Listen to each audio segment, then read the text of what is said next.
السلام عليكم ورحمة الله وبركاته.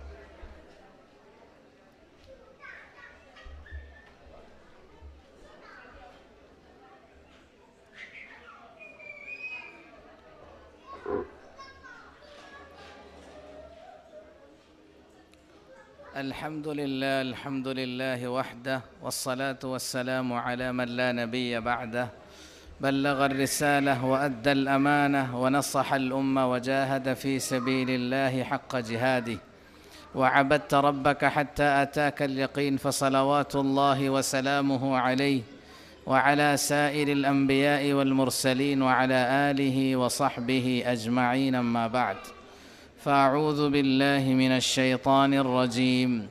بسم الله الرحمن الرحيم.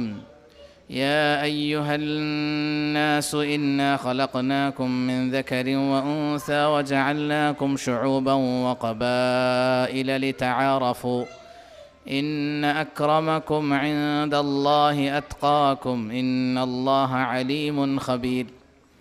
وقال نبينا وحبيبنا محمد صلى الله عليه وسلم: علموا أولادكم أنسابكم أو كما قال عليه الصلاة والسلام. ബഹുമാനാദരവുകൾ നിറഞ്ഞ പ്രിയപ്പെട്ട ഈ കുടുംബത്തിൻ്റെ കാരണവന്മാർ,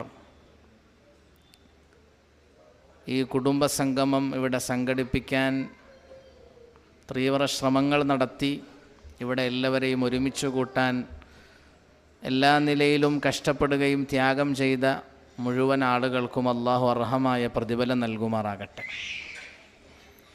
ഇസ്ലാമികമായ നിലയിൽ ചിന്തിക്കുകയാണെങ്കിൽ കുടുംബബന്ധം ഇസ്ലാം എത്രത്തോളം അതിന് പ്രാധാന്യം കൽപ്പിക്കുന്നോ അത്ര പ്രാധാന്യം കൽപ്പിക്കുന്ന മറ്റൊരു മതത്തെയും നമുക്ക് കാണാൻ കഴിയില്ല.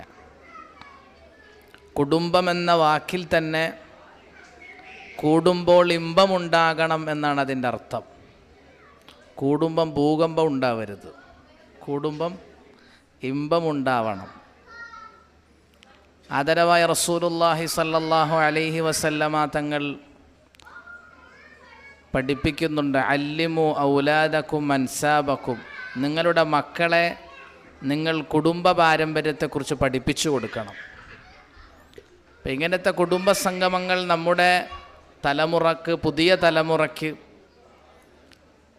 നമ്മളുടെ വാപ്പ, വാപ്പയുടെ വാപ്പ, ഉമ്മയുടെ ഉമ്മ തുടങ്ങി നമ്മളുടെ കുടുംബജീവിതത്തിലെ പഴയ ആളുകളെ പരിചയപ്പെടാനും അവരുമായി അടുക്കാനുമുള്ളൊരവസരം കൂടിയാണ് കുടുംബസംഗമം എന്ന് പറയുന്നത്.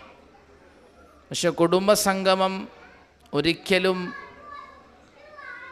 ഞങ്ങൾ ഏറ്റവും വലിയ കുടുംബക്കാരാണ്, ബാക്കിയുള്ളവരൊക്കെ താഴ്ന്നവരാണെന്ന് ചിന്തിപ്പിക്കുന്ന തരത്തിലേക്ക് പോകരുത്.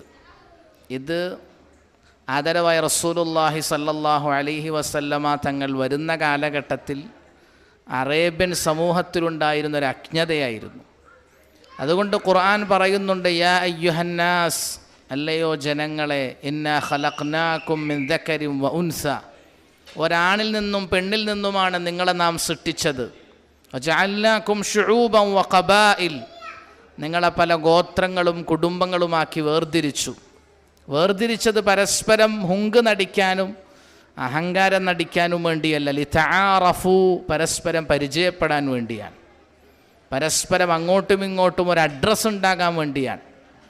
ഞാൻ ഇന്ന കുടുംബക്കാരനാണ് എന്ന് മറ്റുള്ളവരെ പരിചയപ്പെടുത്താനുള്ള അഡ്രസ്സ്. അതിനുവേണ്ടിയാണ് കുടുംബം അല്ലാഹു നൽകിയിട്ടുള്ളത്. എന്നിട്ട് അല്ലാഹു അതേ ആയത്തിൽ പറയുന്നുണ്ട്: നിങ്ങളിൽ ഏറ്റവും ഉത്തമരായ ആളാരാണ്? കുടുംബത്തിൻ്റെ മഹിമ കൊണ്ട് ഉത്തമരാകാൻ കഴിയില്ല. ഇന്ന അക്രമക്കും ഇൻദല്ലാഹി അത്ഖാക്കും, നിങ്ങളിൽ അല്ലാഹുവിനെ ഏറ്റവും കൂടുതൽ സൂക്ഷിക്കുന്നവരാണ് അല്ലാഹുവിനടുക്കൽ ഏറ്റവും കൂടുതൽ ആദരിക്കപ്പെടുന്ന ആളുകൾ. എത്രത്തോളം നബി സല്ലല്ലാഹു അലൈഹി വസല്ലമ തങ്ങളുടെ കുടുംബത്തിൽപ്പെട്ടയാളാണ് അബൂജഹൽ, തങ്ങളുടെ കുടുംബത്തിൽപ്പെട്ടയാളാണ് അബൂലഹബ്. ലോകത്തെ ഏറ്റവും ഉയർന്ന കുടുംബം ഖുറൈശി കുടുംബമാണ്. ആ ഖുറൈശി കുടുംബത്തിൽ ഏറ്റവും ഉയർന്ന ഗോത്രം ബനൂ ഹാഷിമാണ്. ആ ബനൂ ഹാഷിം എന്ന ഗോത്രത്തിൽ ഏറ്റവും ഉയർന്ന വ്യക്തി ലോകത്തിൻ്റെ നേതാവ് റസൂലുള്ളാഹി സ്വല്ലല്ലാഹു അലൈഹി വസല്ലമ തങ്ങളാണ്. തങ്ങളുടെ ബനൂ ഹാഷിമിൽപ്പെട്ട കുടുംബത്തിൽ, ആ ഗോത്രത്തിൽപ്പെട്ട വ്യക്തിയാണ് അബൂലഹബ്, അബൂജഹൽ തുടങ്ങിയ തങ്ങളുടെ കുടുംബത്തിലെ എളാപ്പമാർ, മൂത്താപ്പമാർ. പക്ഷെ തങ്ങളുടെ കുടുംബത്തിൽ പെട്ടു എന്നതുകൊണ്ട് അവർക്ക് പടച്ചവൻ്റെ അടുക്കൽ യാതൊരു സ്ഥാനവുമില്ല. അവരെക്കുറിച്ച് ഖുർആൻ പറഞ്ഞ തബ്ബത് യദാ അബീ ലഹബിൻ വതബ്, അബൂലഹബ് നശിച്ചു പോകട്ടെ, അവൻ നശിച്ചവനാണ്. ഇത്ര ഉയർന്ന കുടുംബം, ഖുറൈശി പോലത്തെ ലോകത്തെ ഏറ്റവും വലിയ കുടുംബത്തിൽ പിറന്ന അബൂലഹബ് നശിക്കട്ടെ എന്ന് ലോകത്തിൻ്റെ രക്ഷിതാവായ അല്ലാഹു സുബ്ഹാനഹു വ തആല പ്രഖ്യാപിക്കുകയാണ്. എന്തേ കാരണം? പടച്ചവനെ തിരിച്ചറിഞ്ഞില്ല, പടച്ചവനെ ഏകനായി അംഗീകരിച്ച് ജീവിക്കാൻ തയ്യാറായില്ല. അവരിലേക്ക് നിയോഗിക്കപ്പെട്ട മുഹമ്മദുർ റസൂലുള്ളാഹി സ്വല്ലല്ലാഹു അലൈഹി വസല്ലമ തങ്ങളെ വിശ്വസിക്കാൻ തയ്യാറായില്ല. അതുകൊണ്ട് അവൻ്റെ കുടുംബ മഹിമ കൊണ്ട് അവനക്ക് രക്ഷപ്പെടാൻ കഴിഞ്ഞില്ല. എന്നാൽ ബിലാലുൽ ഹബ്ഷിയുണ്ട്, എത്യോപ്യക്കാരനാണ്, കാണാൻ കൊള്ളില്ല, കുടുംബമില്ല, ആരും അറിയുന്നില്ല. വിശ്വാസത്തിൻ്റെ ദാർഢ്യം കൊണ്ടും വിശ്വാസത്തിൻ്റെ മൂല്യം കൊണ്ടും സ്വഭാവ വൈശിഷ്ട്യം കൊണ്ടും ആദരവായ റസൂലുള്ളാഹി സ്വല്ലല്ലാഹു അലൈഹി വസല്ലം അരുളി, ബിലാൽ, നീ ഭൂമിയിലൂടെ നടക്കുമ്പോൾ നിൻ്റെ കാലൊച്ച ശബ്ദം സ്വർഗത്തിൽ ഞാൻ കേൾക്കുന്നു എന്ന് റസൂലുള്ളാഹി സ്വല്ലല്ലാഹു അലൈഹി വസല്ലം. അതുകൊണ്ട് കുടുംബം നമുക്ക് പരസ്പരം അഡ്രസ്സ് ഉണ്ടാക്കി തന്നിരിക്കുകയാണ്. എന്നിട്ട് അല്ലാഹ് പറഞ്ഞു, ആ കുടുംബ മഹിമ കൊണ്ട് നിങ്ങൾ എൻ്റെ അടുക്കൽ ആദരിക്കപ്പെട്ടവരാകില്ല, നിങ്ങളിൽ ഏറ്റവും കൂടുതൽ തഖ്വയുള്ളവരാകണം. അപ്പം ഈ വൈകിയ വേളയിൽ ഈ സദസ്സിനോട് എനിക്ക് ഓർമ്മപ്പെടുത്താനുള്ളത്, തഖ്വ മുറുകെ പിടിച്ചുകൊണ്ട് നമ്മൾ ജീവിക്കണം. തഖ്വ എന്ന് പറഞ്ഞാൽ എന്താണ്? പലപ്പോഴും തഖ്വയെ നമ്മൾ മനസ്സിലാക്കുന്നത് വേഷഭൂഷാദികൾ കൊണ്ട്, ബാഹ്യമായ കോലങ്ങൾ കൊണ്ട് നമുക്ക് പടച്ചവൻ്റെ അടുത്ത് ഞാൻ മുത്തഖിയാണെന്ന് തെളിയിക്കാൻ കഴിയും എന്നാണ് പലപ്പോഴും നമ്മൾ ധരിക്കുക. ബാഹ്യമായ വേഷവിധാനങ്ങൾ ഹബീബായ റസൂലുള്ളാഹി സ്വല്ലല്ലാഹു അലൈഹി വസല്ലമ തങ്ങളുടെ സുന്നത്താണ്, അത് പൂർണ്ണമായി പിൻപറ്റൽ നമ്മുടെ ബാധ്യതയാണ്. അതിനോടൊപ്പം നമ്മുടെ രഹസ്യ ജീവിതം നന്നായി തീരണം, ഒറ്റക്കുള്ള ജീവിതം നന്നായി തീരണം. ആരും കാണാത്ത സമയങ്ങളിൽ പടച്ചവനെ പേടിച്ചുകൊണ്ട് ജീവിക്കുന്നവരാകണം. ഒന്ന് അള്ളാഹുവിനോടുള്ള കടപ്പാടാണ്, രണ്ട് സൃഷ്ടികളോടുള്ള കടപ്പാടാണ്. ഇന്ന് അള്ളാഹുവിനോടുള്ള കടപ്പാടുകൾ വീടുന്നതിൽ പലപ്പോഴും നമ്മൾ ശ്രദ്ധിക്കുന്നവരാണ്. നിസ്കാരത്തിൽ ഒന്നാമത്തെ സഫിലുണ്ടാകും, നിസ്കാരം കുപ്പായ അയക്കാത്ത ഉമ്മാമാരുണ്ടാകും. പക്ഷേ കുടുംബബന്ധം മുറിക്കുന്നതിൽ ഒരു ലൈസൻസും ഇല്ല. ചെറിയ നിസാര വിഷയങ്ങളുടെ പേരിലാണ് പിണക്കങ്ങൾ വർഷങ്ങളോളം നീണ്ടു നിൽക്കുന്നത്. അമ്മായിയമ്മ മരുമക്കൾ പ്രശ്നം ഈ കുടുംബത്തിലില്ല കേട്ടോ, ഞാൻ ഈ കുടുംബത്തിൻ്റെ കഥയല്ല പറയുന്നത്. നാത്തൂന്മാർ പ്രശ്നം, പരസ്പരം ഈഗോ, ഭയങ്കര ഈഗോയാണ്. സ്വന്തം സഹോദരൻ്റെ മക്കൾ തൻ്റെ മക്കളെക്കാൾ പഠിപ്പുള്ള ആളായാൽ തന്നെ ഈഗോ വരാൻ പോവാൻ. സ്വന്തം രക്തമാണ്, എന്നിട്ടും ഈഗോ, അസൂയ. അതുകൊണ്ട് നമ്മുടെ ഹൃദയത്തിൻ്റെ ഉള്ളിൽ നിന്ന് ഇറക്കിക്കളയേണ്ട ഏറ്റവും പ്രധാനപ്പെട്ട കറയാണ് ഹസദ്, അസൂയ എന്ന് പറയുന്നത്. ഹസദ് എന്നാണ് പഴയ കാലഘട്ടത്തിൽ പറയുക, പുതിയ കാലഘട്ടത്തിൽ അതിന് ഈഗോ ക്ലാഷിംഗ് എന്ന് മനസ്സിലാക്കിയാൽ മതി. ഭയങ്കര ഈഗോയാണ് ഇപ്പോൾ ഈ കാലഘട്ടത്തിൽ. ഇപ്പോൾ എന്നെക്കാൾ വലിയ റീൽ ഒരാളിട്ടാൽ തന്നെ അയാളോട് തന്നെ ഈഗോ വരാണ്. ഇപ്പോൾ റീലിലൊക്കെയാണ് ഈഗോ, ഫേസ്ബുക്കിൽ എഴുതിയ പോസ്റ്റ് അത് ഈഗോ, അങ്ങനെ തുടങ്ങി പുതിയ പുതിയ ലോകത്തേക്ക് ഈഗോകൾ വർദ്ധിച്ചുകൊണ്ടിരിക്കുകയാണ്. അപ്പം ജീവിതത്തിൽ ഒരിക്കലും ഒരു വിശ്വാസിയുടെ ഹൃദയത്തിൽ ഉണ്ടാകാൻ പാടില്ലാത്ത വലിയ ദുർഗുണമാണ് അസൂയ എന്ന് പറയുന്നത്, ഈഗോ. ഹൃദയം അതിൽ നിന്ന് ശുദ്ധമല്ലെങ്കിൽ നീ കഅബത്തുള്ളയിൽ പോയി സുജൂദിൽ കടിച്ചു കളയുമെന്ന് റസൂലുള്ളാഹി സ്വല്ലല്ലാഹു അലൈഹി വസല്ലം. രാവിലെ ദിക്ർ ചൊല്ലി, പക്ഷേ തൻ്റെ മരുമകളോട് അസൂയാണ്, നിൻ്റെ ദിക്ർ കൊണ്ട് കാര്യമില്ല. രാവിലെ ദിക്ർ ചൊല്ലി, സ്വന്തം നാത്തൂനോട് അസൂയാണ്, നിൻ്റെ ദിക്ർ എന്തിന്, അള്ളാഹ്ക്ക് വേണ്ട. കാരണം നീ നിൻ്റെ ഉള്ളിൽ അസൂയയും പകയും കൊണ്ട് നടക്കാൻ. നീ വെളിയിൽ ഭയങ്കര പരിശുദ്ധനാണ്, എല്ലാവർക്കും ഇഷ്ടമാണ്, ഉള്ളിൻ്റെ ഉള്ളിൽ ശത്രുത. ആദരവായ റസൂലുള്ളാഹി സ്വല്ലല്ലാഹു അലൈഹി വസല്ലം അരുളി, അവസാന കാലഘട്ടമാകുമ്പോൾ ചിലർ പ്രത്യക്ഷപ്പെടും. ഇഖ്വാനുൽ അലാനി അസ്റാറുൽ അദാ, ബാഹ്യമായി കെട്ടിപ്പിടുത്തവും പരസ്പരം ഒരുമിച്ചുകൂടലും ഭയങ്കര സ്നേഹം പങ്കിടലും ഉള്ളിൻ്റെ ഉള്ളിൽ പക കാത്തു സൂക്ഷിക്കുന്ന ആളുകൾ വർദ്ധിക്കുമെന്ന് റസൂലുള്ളാഹി സ്വല്ലല്ലാഹി അലൈഹി വസല്ലം. അല്ലാഹു നമ്മളതിൽ പെടുത്താതിരിക്കട്ടെ. ഭാര്യയുമായി ഭയങ്കര മുത്തമാണ്, സ്നേഹം. ഓ എപ്പോഴാ വന്നത്, നിങ്ങളെ കാണാൻ ഞങ്ങൾ കാത്തിരിക്കുകയായിരുന്നു. ഉള്ളിലോ ഇവനിപ്പോൾ വരാൻ കണ്ട സമയം ഇപ്പോഴാ, ഇവനൊക്കെ നമുക്ക് കാണിച്ചു കൊടുക്കണം. ഇതാ ഉള്ളിലെ ചിന്ത. ബാഹ്യമായി പ്രകടിപ്പിക്കുന്നത് സ്നേഹം. ഇങ്ങനത്തെ കപടതകൾ പ്രകടിപ്പിക്കുന്നവർ അവസാന കാലത്ത് വർദ്ധിക്കുമെന്ന് റസൂലുള്ളാഹി സ്വല്ലല്ലാഹു അലൈഹി വസല്ലം. അതിൽ നമ്മളെ പെടുത്താതിരിക്കട്ടെ. അപ്പം അതുകൊണ്ട് ഈഗോ നമ്മുടെ ഹൃദയത്തിൽ നിന്ന് ഒഴിവാക്കണം. അസൂയ നമ്മുടെ ഹൃദയത്തിൽ നിന്ന് ഒഴിവാക്കണം. അസൂയ ആദ്യമായി പ്രകടിപ്പിച്ച ആളുടെ പേരാണ് ഇബ്ലീസ് ലഅനത്തുല്ലാഹി അലൈഹി. ആദം നബീനെ അല്ലാഹ് പടച്ചിട്ട് സുജൂദ് ചെയ്യാൻ പറഞ്ഞു. ഇബ്ലീസ് സുജൂദ് ചെയ്തില്ല. എന്തേ കാരണം? ഈ ആദമിന് ഞാനെങ്ങനെ സുജൂദ് ചെയ്യാൻ? ഇയാൾ മണ്ണിൽ നിന്ന് പടക്കപ്പെട്ട ആൾ, ഞാൻ തീ കൊണ്ട് പടക്കപ്പെട്ട ആൾ, തീ കൊണ്ട് പടക്കപ്പെട്ട ഞാൻ മണ്ണുകൊണ്ട് പടക്കപ്പെട്ട ആദമിന് സുജൂദ് ചെയ്യില്ല. എൻ്റെ ഈഗോ സമ്മതിക്കുന്നില്ല എന്നാണ് പറഞ്ഞത്. അല്ലാഹ് പറഞ്ഞ ഇറങ്ങട പുറത്ത്, നീ സ്വർഗത്തിൻ്റെ പുറത്ത് പോയിക്കോ എന്ന് പറഞ്ഞു. രണ്ടാമത്തെ പ്രശ്നം കിബറാൻ. ഹൃദയത്തിൽ നിന്ന് ഒഴിവാക്കേണ്ട രണ്ടാമത്തെ ദുർഗുണം അഹങ്കാരം നമ്മൾ ഒഴിവാക്കണം. കിബറുള്ള മനുഷ്യൻ സ്വർഗത്തിൽ കടക്കില്ലെന്ന് റസൂലുള്ളാഹി സ്വല്ലല്ലാഹി അലൈഹി വസല്ലം. ലാ യദ്ഖുലുൽ ജന്നത മൻ കാന ഫീ ഖൽബിഹി മിസ്ഖാലു ദർറത്തിൻ മിൻ കിബ്ർ. കിബറിൻ്റെ അംശം ഉള്ളിലുണ്ടോ സ്വർഗത്തിൽ കടക്കില്ല. കിബർ എന്ന് പറഞ്ഞാൽ എന്താ? നല്ല വണ്ടി വാഹനം വാങ്ങിച്ച കിബറാകുമോ? നല്ല വസ്ത്രം ധരിച്ച കിബറാകുമോ? നല്ല ചെരുപ്പ് ധരിച്ച കിബറാകുമോ? ഇല്ല. കിബർ എന്ന് പറഞ്ഞാൽ എന്താണ്? അൽ കിബ്റു ബത്റുൽ ഹഖ് വഗംതുൻ നാസ്. സത്യത്തെ നിഷേധിക്കലും ജനങ്ങളെ അവഗണിക്കലുമാണ് കിബർ എന്ന് പറയുന്നത്. ഞാൻ ആരെക്കാൾ ഉയർന്നവനല്ല. നാളെ ഞാൻ അള്ളാഹുവിൻ്റെ മുന്നിൽ എങ്ങനെയാണ് എത്തിപ്പെടുക എന്നറിയാത്ത ഞാൻ എങ്ങനെ ഉയർന്നവനാകും? അതുകൊണ്ട് നീട്ടിപ്പരത്തി പറയാൻ സമയമില്ല. ഈ കുടുംബ സംഗമത്തിൽ കുടുംബ ബന്ധങ്ങൾ മുന്നോട്ട് കൊണ്ടുപോകുന്നതിൽ നമുക്ക് വിള്ളലുകളും അകൽച്ചകളും വരാതിരിക്കാൻ ഏറ്റവും കൂടുതൽ ശ്രദ്ധിക്കേണ്ടത് നാവിനെയാണ്. എന്തിനെ ശ്രദ്ധിക്കണം? എല്ലാവരും കേൾക്കുന്നുണ്ടോ? കുട്ടികൾ കളിച്ചോട്ടെ, അത് കുട്ടിത്തമാണ്, അവർ കളിച്ചോട്ടെ. പക്ഷെ മുതിർന്നവർ കൂടെ കളിക്കാൻ പാടില്ല. ഖൂലു ഖൗലൻ സദീദാ. നിങ്ങളുടെ നാവ് ശരിയാക്കിക്കോ, ഇല്ലെങ്കിൽ നിങ്ങൾ രക്ഷപ്പെടൂല കേട്ടോ. നബി തങ്ങൾ പറയാം, മൻ സമത നജാ. മിണ്ടാതിരുന്ന രക്ഷപ്പെട്ടു. നമ്മളൊക്കെ ഇബാദത്ത് ചെയ്യുന്നവരാണ്. മാഷാ അല്ലാ. ഞാൻ വന്ന് കയറുമ്പോൾ തൗഫീഖ്, അദ്ദേഹം എൻ്റെ സുഹൃത്താണ്, എൻ്റെ കുടുംബ സുഹൃത്തും കൂടിയാണ്. അപ്പം അദ്ദേഹം എന്നോട് പറഞ്ഞു, ഈ കുടുംബം നല്ല പരസ്പരം സഹായിക്കുന്ന കുടുംബമാണ്. അള്ളാഹു നിലനിർത്തി തരട്ടെ. എന്തെങ്കിലും പ്രശ്നം ആർക്കെങ്കിലും സംഭവിച്ചാൽ ഒരുമിച്ച് നിന്നുകൊണ്ട് അത് പരിഹരിക്കും. വളരെ നല്ല സൽസ്വഭാവമാണ്. വളരെ ഇബാദത്തുള്ള കുടുംബമാണ്. അള്ളാഹ് കബൂലാക്കട്ടെ. പക്ഷെ ഇബാദത്തൊക്കെ നമ്മൾ ചെയ്യും, പക്ഷേ നമ്മുടെ നാവ് ശരിയല്ല. ഗീബത്തുണ്ട്, നമീമത്തുണ്ട്. ഇബാദത്തൊന്നും തലയ്ക്ക് മീതെ പോലും ഉയരാൻ പോകുന്നില്ല. നിസ്കാരക്കുപ്പായ ഇട്ടാ നടക്കുന്ന. ഹജ്ജൊക്കെ എല്ലാ വർഷവും പോകാനുള്ള പരിപാടിയില്ല. ഉംറയ്ക്കാണെങ്കിൽ എല്ലാ വർഷവും 5 വട്ടം പോകും. എന്നിട്ട് കാബയുടെ അടുത്ത് സെൽഫി എടുക്കും. ഞാൻ കാബയുടെ അടുത്ത് എത്തിയിട്ടുണ്ട്. ഞാൻ ഒരിക്കൽ ഉംറയ്ക്ക് പോയി ഹജറുൽ അസ്വദ് മുത്താൻ വേണ്ടി ശ്രമിക്കുമ്പം ഹജറുൽ അസ്വദിൻ്റെ ഇടയിലിരുന്നു കൊണ്ടൊരു ഉമ്മ സെൽഫി എടുക്കാൻ. ഞാൻ ഹജറുൽ അസ്വദ് മുത്താൻ ഇടിയും തൊഴിയും കൊണ്ടുകൊണ്ട് അതിൻ്റെ ഇടയിൽ സെൽഫി എടുക്കാൻ മറക്കുന്നില്ല. മാഷാ അല്ലാ.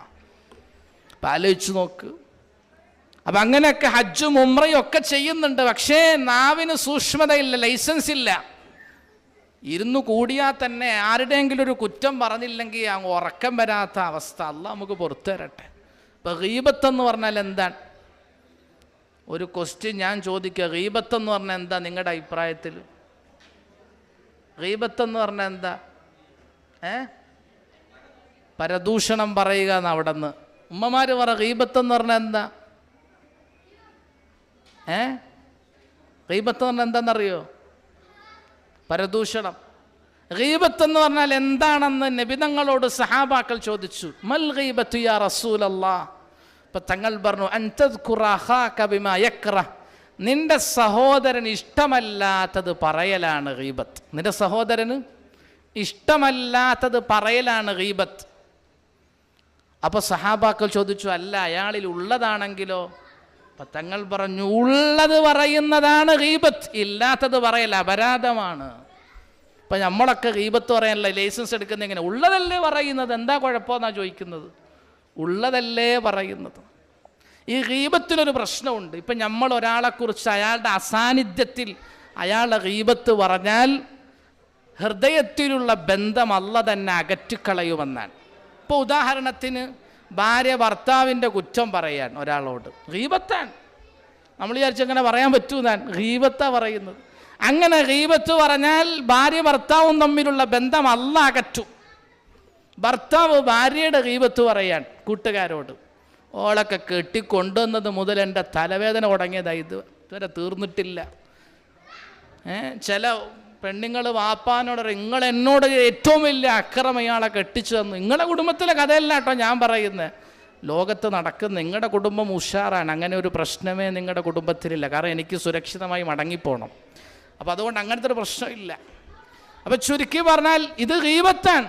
ഭാര്യയുടെ കുറ്റം ഭർത്താവ് പറയുക, ഭർത്താവിൻ്റെ കുറ്റം ഭാര്യ പറയുക, അമ്മായിമ്മേൻ്റെ കുറ്റം മരുമോൾ പറയുക, മരുമോളുടെ കുറ്റം അമ്മായിമ്മ പറയുക, ഇതെല്ലാം ഗീബത്താണ്. ഇങ്ങനെ ഗീബത്ത് പറയുന്ന ഒരു കുടുംബത്തിൽ ഒരിക്കലും യഥാർത്ഥ സ്നേഹമുണ്ടാവില്ല. അപ്പം നാവ് സൂക്ഷിക്കണം. നാവ് സൂക്ഷിക്കാതെ നമ്മളിനി എത്ര വലിയ ആബിദത്തും ഹോജാത്തിയൊന്നായിട്ടൊരു കാര്യമില്ല. ഖൂലു ഖൗലൻ സദീദ, നാവ് സൂക്ഷിക്കണം. ഒരു ഭാര്യ എങ്ങനെയാകണം, ഒരു ഭർത്താവ് എങ്ങനെയാകണം, ഇതൊക്കെ ഹബീബ് നബി സല്ലല്ലാഹു അലൈഹി വസല്ലം പഠിപ്പിച്ചു തരാൻ. ഇതൊക്കെ നമ്മുടെ മക്കൾ കണ്ടുപഠിക്കേണ്ടത്. നമ്മളൊന്നും അടിയും തല്ല, പിന്നെ മക്കൾ എങ്ങനെയാണ് ഒരു സ്നേഹം പഠിക്കുക? കണ്ടോ, ഇതിങ്ങനെ പറയുമ്പോൾ തന്നെ പൊട്ടുന്നുണ്ടോ? അത് പൊട്ടും. ഇത് പറയുന്ന ഇഷ്ടപ്പെടുന്നില്ല. അപ്പം അതുകൊണ്ട് ഇത് കുടുംബബന്ധം പരസ്പരം സ്നേഹമുള്ള കുടുംബബന്ധമാകണം.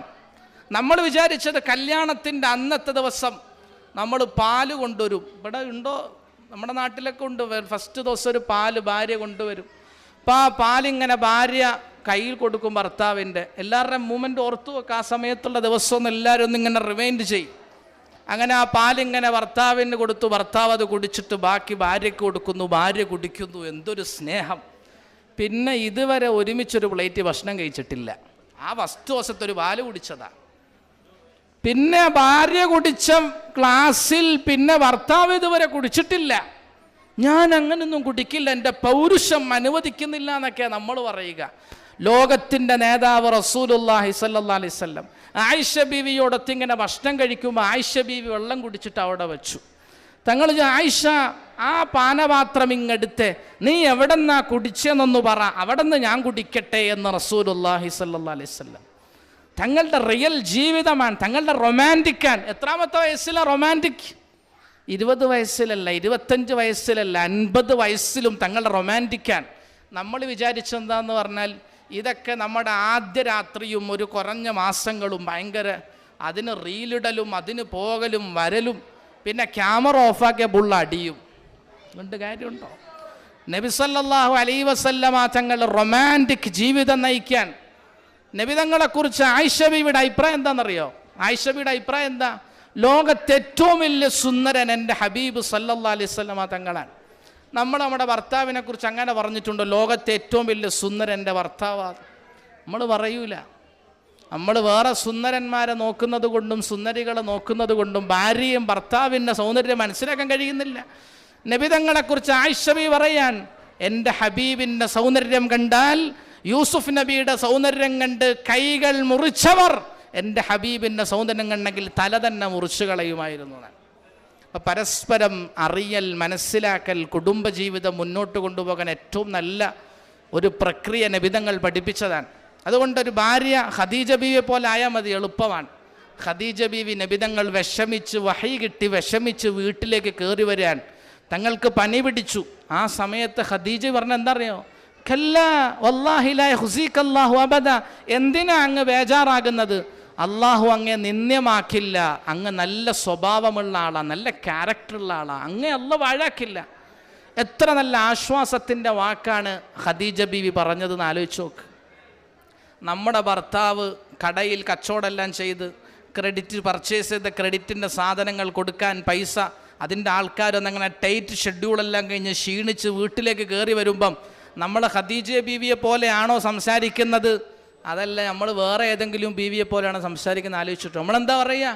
നിങ്ങളുടെ ഉമ്മ ഉണ്ടല്ലോ ഇന്ന് എന്നെ അങ്ങനെ പറഞ്ഞിട്ടുണ്ട്, നിങ്ങളുടെ നാത്തൂനിന്ന് ഇവിടെ വന്നിട്ടൊരു കച്ചറുണ്ടാക്കി നിങ്ങൾക്ക് ഞാൻ കാണിച്ചു തരാം, കണ്ടോ ഇത് പൊട്ടുന്ന, ഇത് പൊട്ടും. ഇതെല്ലാം പറയുമ്പോൾ ഇവിടെ പൊട്ടലുണ്ടാവും, അത് വേറെ കാര്യം. അവൻ നാത്തൂൻ എന്താ പറഞ്ഞാൽ എനിക്കറിയാം, നിങ്ങളെ കാണിച്ചു തരാൻ പറഞ്ഞിട്ട് ഭർത്താവിനിട്ട് ഇടങ്ങേറാക്കുന്ന ഭാര്യ നിങ്ങളുടെ കുടുംബത്തിലില്ല കേട്ടോ. ഞാൻ നിങ്ങളുടെ കുടുംബത്തിലെ കഥയല്ല പറയുന്നത്. ഇപ്പം കയറി വരുന്ന ഭർത്താവിനൊരു ആശ്വാസം നൽകുന്നതിന് പകരം ആ ഭർത്താവിന് വീണ്ടും ടെൻഷൻ കൊടുക്കുക. ഇവിടെ നിന്ന് ഇറങ്ങിക്കോണം, പുതിയ വീടുണ്ടാക്കിക്കോണം, കടം വാങ്ങിച്ചാലും വേണ്ടില്ല, ഇടം വാങ്ങിച്ചാൽ വേണ്ടില്ല, പണയം വെച്ചാലും വേണ്ടില്ല, ഇവിടെ നിന്ന് വാടകയ്ക്ക് ഇറങ്ങിക്കോ, നിങ്ങളുടെ തറവാട്ടിൽ ജീവിക്കാൻ എന്നെ കൊണ്ട് പറ്റില്ല. ടെൻഷൻ കൊടുക്കാൻ ഒരു ഭാര്യ ഭർത്താവിന്. ആ ഭർത്താവിന് എങ്ങനെ ഉറക്കം വരാനാ? അയാൾക്കെങ്ങനെ പ്രഷർ ഇല്ലാതിരിക്കും? അയാൾക്കെങ്ങനെ BP കൂടാതിരിക്കും? BPൻ്റെ ഫുൾ ഫോം എന്നോടൊരാൾ പറഞ്ഞ ബ്ലഡ് പ്രഷർ എന്നല്ല, ഭാര്യയുടെ പേടി എന്നാണ്. ഭാര്യയെ പേടി അങ്ങനെ ഉണ്ടോ? BPക്ക് അങ്ങനെ ഒരു ഫുൾ ഫോം ഉണ്ടോ? എനിക്കറിയില്ല. അപ്പോൾ പാവ ഇത് കയറി വരുമ്പോൾ തന്നെ ഇങ്ങനെ നിൽക്കാൻ കാണിച്ചു തരാം നിങ്ങൾക്ക്. പ്രിയമുള്ളവർ, നമ്മൾ ആലോചിച്ച് നോക്കുക, അങ്ങനെയാണോ നമ്മളാകേണ്ടത്?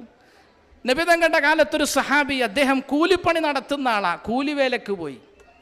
കൂലിപ്പണി എന്ന് പറഞ്ഞാൽ എല്ലാ ദിവസവും കിട്ടുമൊന്നുമില്ല. അദ്ദേഹം ഒന്നും കിട്ടാതെ വീട്ടിലേക്ക് മടങ്ങി വന്ന സമയത്ത് ആ ഭാര്യ പറഞ്ഞു, ഇന്നലെ വരെ റിസ്ക് തന്ന അല്ല ഇന്ന് തന്നില്ലെന്ന് നിങ്ങൾ ബേജാറാകണ്ടെന്ന്. ആ വാക്കത്ര ആശ്വാസത്തിൻ്റെ വാക്കാണ്. നമ്മൾ നമ്മുടെ ഭർത്താവിൻ്റെ ചെലവും വരവും മനസ്സിലാക്കി അതിനെ നമ്മൾ കാൽക്കുലേറ്റ് ചെയ്ത് നമ്മുടെ ആവശ്യങ്ങളെ പരിമിതമാക്കി സന്തോഷം നൽകുന്നൊരു ഭാര്യയാകണം. ഇതുപോലെ ഭർത്താക്കന്മാരോട് എനിക്ക് പറയാനുണ്ട്, നിങ്ങൾ വിചാരിക്കേണ്ട നിങ്ങൾക്ക് മാത്രമുള്ള, നിങ്ങൾക്ക് കുറച്ച് ഒരു പോയിൻ്റ് കൂടെ പറഞ്ഞ് അവസാനിപ്പിക്കാൻ. നമ്മൾ നമ്മുടെ വീട്ടിൽ നമ്മുടെ ഭാര്യ ഉണ്ടാക്കിത്തരുന്ന ഭക്ഷണം പുകഴ്ത്തി പറയാൻ നമുക്ക് സാധിക്കുമോ? നമ്മളാലോചിച്ചൊക്കെ, നമ്മളേതെങ്കിലും കാറ്ററിങ്ങിൻ്റെ ഭക്ഷണം കഴിച്ചിട്ട് നമ്മൾ പറയും എത്ര ഉഷാർ ഫുഡാണ്, അയാളെ കൈപിടിച്ചൊക്കെ മുത്തും. ചിലപ്പോൾ കാറ്ററിങ്ങിന് പണ്ടാരിൻ്റെ കൈപിടിച്ച് മുത്തും. പക്ഷെ ഭാര്യ ഉണ്ടാക്കിയ ഭക്ഷണം ഏറ്റവും ഉയർന്ന ഭക്ഷണമാണ് നിൻ്റെ ഭക്ഷണമെന്ന് പറഞ്ഞ് ഇതുവരെ കൈപിടിച്ച് മുത്തിയിട്ടുണ്ടെന്ന് ആലോചിച്ച് നോക്ക്. അതുകൊണ്ട് നബി സല്ലല്ലാഹു അലൈഹി വസല്ലം തങ്ങൾ ഒരിക്കൽ സൗദർദാൻ്റെ വീട്ടിൽ വന്നപ്പം നല്ല ഭക്ഷണം തങ്ങൾക്ക് കഴിക്കാൻ ആഗ്രഹമുണ്ട്, പക്ഷേ ഭക്ഷണമൊന്നുമില്ല, ഒരു റൊട്ടിയേ ഉള്ളൂ. തങ്ങൾ വെച്ച് കറിയുണ്ടോ? കറിയില്ല. സുർക്ക ഉണ്ടോയെന്ന് വെച്ചു, സുർക്ക കൊണ്ടുവന്ന് കൊടുത്തു. ആ സുർക്കയിൽ റൊട്ടിയെടുത്ത് സുർക്കയിൽ മുക്കി കഴിച്ചിട്ട് തങ്ങൾ പറഞ്ഞു, നിഅമൽ ഇദാമുൽ ഖൽ, സുർക്ക എത്ര നല്ല കറിയാ സൗദ എന്ന് പറഞ്ഞു. സത്യത്തിൽ വിഷമത്തോടെയാണ് ആ സുർക്ക, ഒരു കറിയൊന്നുമല്ല. പക്ഷെ തങ്ങളുടെ ആ പുകഴ്ത്തലിൽ സൗദർദാൻ്റെ വിഷമമൊക്കെ തീർന്നുപോയി. നമ്മൾ നമ്മുടെ വീട്ടിൽ എല്ലാ പ്രയാസങ്ങൾക്കിടയിലും ഉണ്ടാക്കിത്തരുന്ന ഭക്ഷണത്തെ കുറ്റപ്പെടുത്തുന്നത് ഒരു മുസ്ലിമിൻ്റെ സ്വഭാവമല്ല. പക്ഷെ ഭക്ഷണത്തെ നമ്മൾ പുകഴ്ത്തി പറയുമ്പോൾ ശ്രദ്ധിച്ചു പുകഴ്ത്തണം. ഒരു കാര്യം കൂടി പറഞ്ഞ് അവസാനിപ്പിക്കാൻ, ഇതേപോലെ ഒരു വാള് കേട്ടിട്ട് ഒരാൾ വീട്ടിൽ പോയി ഉച്ചയ്ക്ക് ഭക്ഷണം കഴിക്കാൻ വേണ്ടിയിരുന്നു. അപ്പോൾ ഭാര്യ ഉണ്ടാക്കുന്ന ഭക്ഷണം പുകഴ്ത്തണമെന്നാണ് ഇയാൾ പഠിച്ചിട്ടുള്ളത്. ഇയാൾ അങ്ങോട്ട് പറഞ്ഞു, മാഷാ അല്ലാ നിൻ്റെ മീൻകറി സൂപ്പറായിട്ടുണ്ട്, അടിപൊളി മീൻകറിയാണല്ലോ, നല്ല അടിപൊളി ടേസ്റ്റ് ഉണ്ടല്ലോ, ഭയങ്കര രസമുണ്ടല്ലോ എന്ന് പറഞ്ഞു. ആ ഭാര്യ ആ ചട്ടിയെടുത്ത് താഴെ ഒറ്റയടി, ഇതുവരെ ഞാൻ ഭക്ഷണം നിങ്ങൾ പുകഴ്ത്തിയിട്ടില്ല, അപ്പുറത്ത് നബീസാൻ്റെ മീൻകറി വന്നപ്പോൾ നിങ്ങൾ പുകഴ്ത്തുന്നതെന്ന് പറഞ്ഞു. അപ്പോൾ പുകഴ്ത്തുമ്പോൾ ശ്രദ്ധിച്ചു, പുകഴ്ത്തിയില്ലെങ്കിൽ ശ്രദ്ധിക്കണം.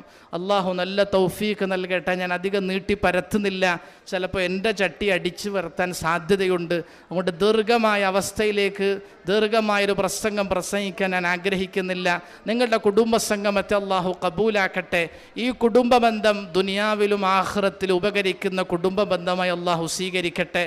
പ്രത്യേകിച്ച് നമ്മുടെ വീടുകൾക്കുള്ളിൽ നല്ല മക്കളുണ്ടാവാൻ, നമ്മൾ നല്ല പാരൻസുകളായി മാറാൻ വീട്ടിൻ്റെ ഉള്ളിൽ ദിവസവും ഖുർആൻ ഷരീഫ് ഓതണം, ദിവസവും ഹദീസുകൾ വായിക്കപ്പെടണം, ദിവസവും നബിതങ്ങളെ സഹാബാക്കളെ കുറിച്ചുള്ള ചർച്ച നടക്കണം.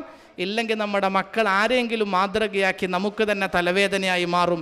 അതുകൊണ്ട് ഉമ്മമാർ പ്രത്യേകിച്ച് വീടുകൾക്കുള്ളിൽ ഖുർആൻ ഷരീഫിൻ്റെ പഠനവും ഹദീസിൻ്റെ പഠനവും ഇന്നു മുതൽ ആരംഭിക്കണമെന്ന വസിയത്തോടുകൂടി എൻ്റെ വാക്കുകൾ അവസാനിപ്പിക്കുന്നു. ആഖിർ ദഅവാൻ അനിൽ ഹംദുലില്ലാഹി റബ്ബിൽ ആലമീൻ. അസ്സലാമു അലൈക്കും വറഹ്മത്തുള്ളാഹി വബറകാതുഹു.